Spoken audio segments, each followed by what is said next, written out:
Commençons par une notion d'aérodynamique automobile. Qu'est-ce que le SCX? C'est le produit de la surface frontale multiplié par le coefficient de traînée.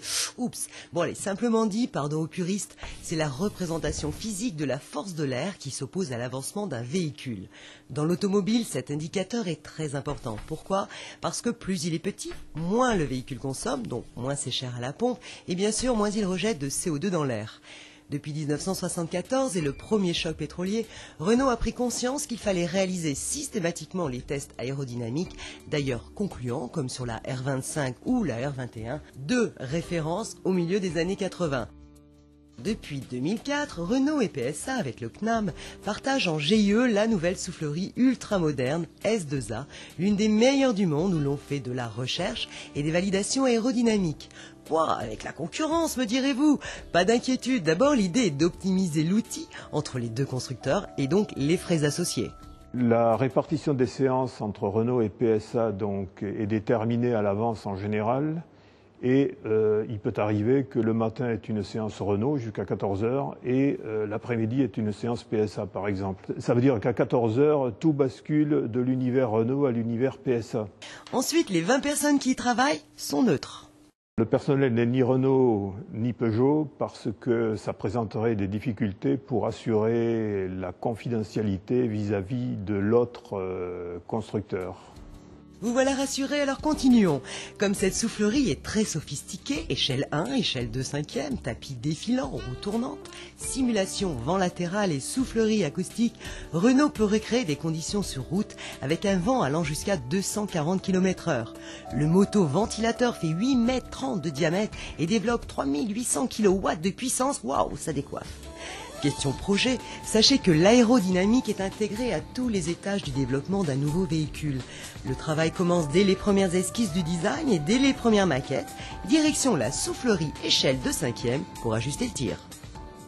L'intérêt de travailler à l'échelle 2/5, c'est que cette échelle nous permet, en accord avec le design, de travailler le volume global de la voiture en une seule séance, au lieu de s'attacher à l'échelle 1 à des zones de la voiture.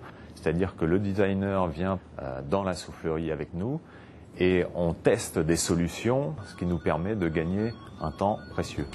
Une fois les compromis trouvés pour satisfaire l'esthétique de la voiture d'une part et les objectifs aérodynamiques de l'autre, changement de soufflerie. On utilise la soufflerie échelle 1 pour mettre au point les détails de la voiture. Voilà pour la théorie, passons à la pratique. Pour un essai en soufflerie échelle 1, il faut une voiture bien positionnée sur une énorme balance, sur un tapis défilant et des petits patins pour entraîner les roues. Et ensuite, l'air arrive d'ici, arrive sur le véhicule en passant devant des systèmes d'aspiration d'air plaquant l'air au sol. Et par ailleurs, le véhicule est placé sur un plateau qui peut pivoter pour permettre de faire des essais en vent latéral. Et puis ensuite, l'air continue pour venir dans la veine d'air. Comme S2A est la seule soufflerie du groupe Renault, 98% des projets VP, VU de Renault, Dacia et Samsung y sont testés. Forcément, Laguna 3, en 4 années de développement, s'est fait souffler dans les bronches durant quelques 60 séances. Objectif fixé par le projet, un SCX de 0,650. Résultat, objectif atteint grâce notamment à une évolution technique, d'ailleurs qu'on retrouvait déjà sur la concurrence. C'est le premier véhicule sur lequel on a réussi à obtenir un carénage total du soubassement qui nous a permis donc de gagner environ 2 grammes de CO2 et 0,2 litres au 100 à 120. Et mine de rien, la forme des rétros a joué aussi. In fine, Laguna 3, c'est une réussite. La Laguna fait partie vraiment des meilleurs bicorps du marché sur le segment M2. Allez, un petit dernier chiffre, elle est aussi dotée d'un coefficient de traînée, le fameux CX, de 0,293, ce qui la place au meilleur du marché. Alors, qui a dit qu'il brassait de l'air à l'aérodynamique ?